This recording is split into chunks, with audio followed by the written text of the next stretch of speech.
So I've talked briefly in another video about the weird variants of this piece specifically, but I haven't really addressed something a little more fun about it. The fact that there are actually a handful of hidden connections, and in fact this might actually be more than one video, but I wanted to focus on one connection very specifically, or sort of a twofold.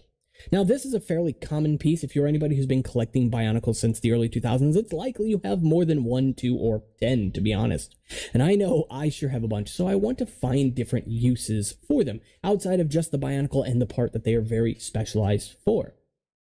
Well, fittingly enough, taking a Bohrok shield, especially the ones with the pinhole directly next to the axle, will actually allow you to attach a friction pin with an axle in there and attach that axle to the body as such, so that the axle from the shield, and I know that that sentence is redundant, will actually fit into the gap in the body here, locking that shield in place.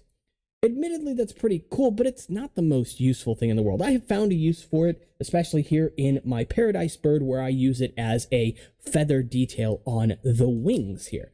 Fantastic build, and you can find a video on it, which I will link at the end of this video. But if that was all I had, it wouldn't be the most exciting thing in the world. Yes, it's a cool connection for sure, and it allows you to lock certain pieces at a roughly 45-degree angle, but is that useful? Well, here's the thing. You can do more with this piece, specifically with that gap right there in the middle. By taking a bushing, any old bushing will do, and actually inserting it in here roughly at a 45-degree as well, and just pushing it in, it will actually connect. And this, from this point forward, can now rotate freely, so you can actually angle this, honestly, kind of however you want. It has really good friction as well. Honestly, it feels like a friction pin connection, and it's easy enough to pull out as well. It's not stuck in there by any means, but you can actually just push on one side, it'll unclick just like that, and you can pull it right back out, no problem. That is a much more exciting use, in my opinion, and it's another one that I have actually used in one of my largest builds to date, sitting here right in front of me, the absolute behemoth that is the Bohrok Spider. So this build is another one that I've actually made a video on in the past, and I plan on making a more up-to-date video on it in the future when I've got the setup to accommodate for its large size. But specifically, the connection that I use is right inside of here. There are actually 4 Bohrok eyes stacked, but that's generally impossible without that third connection. Allowing you to attach a bushing in there, and probably other pieces as well, in that opening allows for honestly so many possibilities, and I'm surprised that I've never really seen anybody use it themselves. I like using it, and I like using obscure connections like this, which is why I so often not only shout from the rooftops how much you should experiment with your own collection, but I do so myself.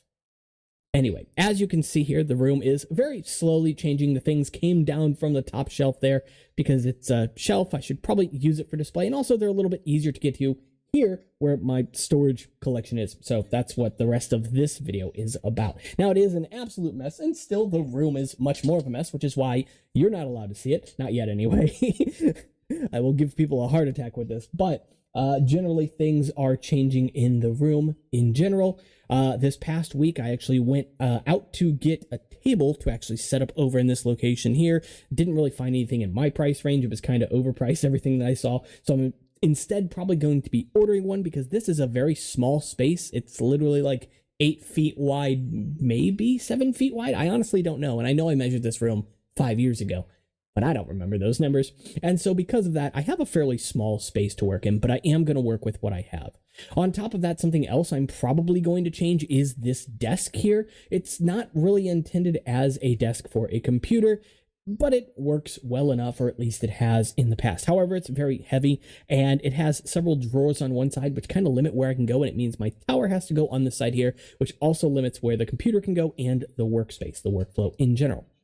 So my plans right now, as you guys know, I don't really edit many of my videos because my only option for editing at this moment would be to hire Spidey to do it, which I cannot afford, or to use YouTube's editing, ability. It's very limited, but I do appreciate that it's there. However, it does take a long time, and so I'd rather be able to edit in my own programs. However, this computer isn't just not capable of running any of them. I've tried lightweight programs like CapCut. I've tried DaVinci Resolve, obviously, which is a little more dedicated, but also a very highly regarded program. Nothing is going to work on this, and that's fine. This is an old computer that I built for a completely different reason, and even at the time, it was beyond budget. It was essentially a little sleeper, and though it can play some games, I'm not a gamer, and the only games I would really ever play on this are like Minecraft, optimized as much as possible just to make sure that it can work on here. And I'm very happy with what it has been able to do, how it has treated me, but it's definitely showing me its signs that it's at the end of its life, and I want to give it the farewell it deserves, so to speak. And by that, I mean just take it and move it somewhere else and put an actual computer here. So my plans going forward are to get a computer that's a little bit more capable, and I'm doing a bunch of research on the back end right now just to see what I can get in my price range. More than happy, in fact, definitely willing to buy used. I have bought and sold computers on my own as well. So, I know some people in the market, you know what I mean. And on top of that, generally, if you know what you're looking for, you can find a much better deal used in general, especially locally. But then on top of that, like I said, that computer is kind of my number one priority right now, and then it is going to be camera. Not because this one is bad, I'm perfectly fine with the quality of this camera, but for doing videos off to this side, moving the camera from here to there and making sure everything's set up right each time that I do it is obviously a bit clunky, no big deal. But if I can get something secondary that I can have situated here kind of full-time, very similar to the ring light that I have, and I have, other tripods I can use as well, then that would work great. And I want to make sure that I represent not only the things that I build, but if I do reviews or if I do modifications to things, that you receive the best quality that I'm able to provide. Of course, at the end of the day, I'm still learning all of this stuff. I'm still new to this space, as much as most. And so I've got a learning curve ahead of me, but that's okay. And I'm excited for a lot of it, to be honest. On top of that, like I said, my other plans here, just to get something a little bit lighter weight as a desk, a little bit more open. There are some drawers over here, but for the most part, I just use those for like odds and ends stuff. There's no reason for them to exist. So if I can move things around and work on the workspace here, I think generally that would make me feel better. And also it would just help to present things for the channel, especially if I need to move things around a little bit between different types of videos. That's really the main plan, actually. So it sounds like a lot, but it's honestly not that bad. I could definitely settle for something like an office computer, and if I want to go like the super budget route, build into it whatever I may need. But I'd like to do something a little bit more fun than that, maybe even make a video about it, though I don't know if I have the setup even really for that just yet. But, maybe I'll document the process at the very least and post some stuff about it over on Discord or even on the Patreon as well. I know I have not been really using the Patreon itself, so I don't want you to feel like you are obligated to support any of this stuff by any means, and I plan to do so more in the future, but I haven't figured out exactly what I want to offer as perks per se, mostly because I think I generally just give a lot of my stuff away for free, which I don't feel bad about because I like to help people learn. How do I phrase this? It's the same reason why when I'm resin casting, for example, I sort of go through the process as I learn it too, so that you don't feel as weighed down by it, because it can be daunting. It can be difficult. The same thing with the resin printer. When I was thinking about that, I was scared, to be honest, because I didn't know what I was getting my hands into. And also, everybody just made it look like such a, I don't know. In essence, these were people reviewing products for the most part, and I was trying to do research on what exactly I wanted to buy. So because of that,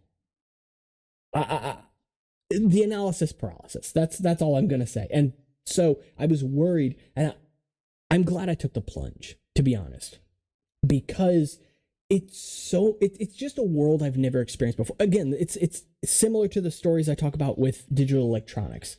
How I knew nothing about it, And so actually getting familiar with it is what made me fall in love with it. And it's the same with resin casting. It's the same with resin printing and stuff as well.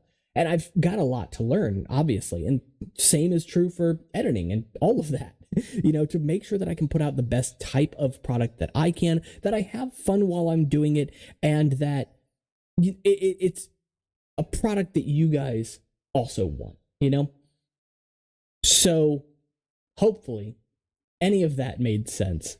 I have high hopes for the future. I have high hopes here for the videos on the channel, for the channel itself. And I've been having a lot of fun these past few days. I know I'm trying different stuff, and the numbers on YouTube aren't going to reflect what maybe you would want. I don't want to obsess over the analytics or anything like that, because I know people don't come to my channel for the fruit stuff, but I enjoy it, and so I put it out there because I enjoy it, and because, I'm saying a lot. I'm catching that too.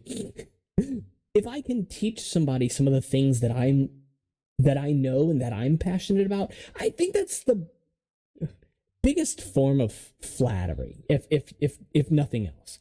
When I get a comment on those videos and they get 100 views or whatever, they hit so close to home, in such a good way.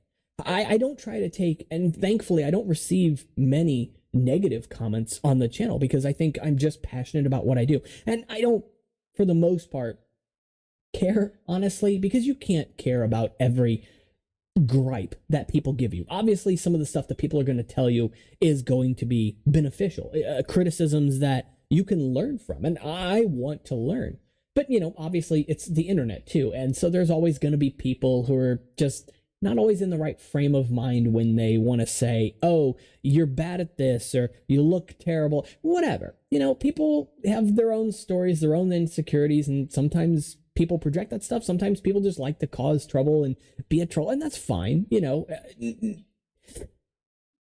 What is it? Temper your expectations, I guess. And I think because this channel and the Discord in general is just a very lighthearted place to exist, full of, for the most part, just very kind and endearing conversations, deep conversations from people who are at various points on their journey, because we all are. There's no end to any one of our journeys. I think we get to see that and grow from that too. I don't know. Maybe I'm projecting a little bit, and maybe I'm also feeling a little holier than that. I don't know how to phrase that. I like the little corner of the internet that we've been carving for ourselves, and I hope that you do too. So that's really everything I have to say. I do plan to touch on more of this type of stuff in the future as well, more topics like this. Granted, this is unscripted, so surely I can do a better job. But with all that being said, if this is some type of content that you enjoy outside of just the hidden connection videos, which I know you guys really tend to eat up, let me know in the comments. Let me know your thoughts. And of course, the Bohrok spider video, I will link that one at the end of this video as well. Yeah, I will link that one too. So you get to see both that one and the paradise bird, both. Yeah. So, all right. So hopefully you guys enjoyed this one. If you did, make sure to like and subscribe. It's the best possible thing you can do for this channel. And of course, be friendly down in the comments. Let everybody know your journey, where you're at, what your favorite things about videos like these are, or what's your favorite hidden connection, whether it is one I've covered, whether it is one you've seen somebody else come up with, or maybe it's one you've come up with for yourself. Of course, if you want to expand the conversation further, check out the Discord, Instagram, and Patreon, all linked in the description if you want to support the channel and get some perks. And I'll see y'all in the next one. Take care.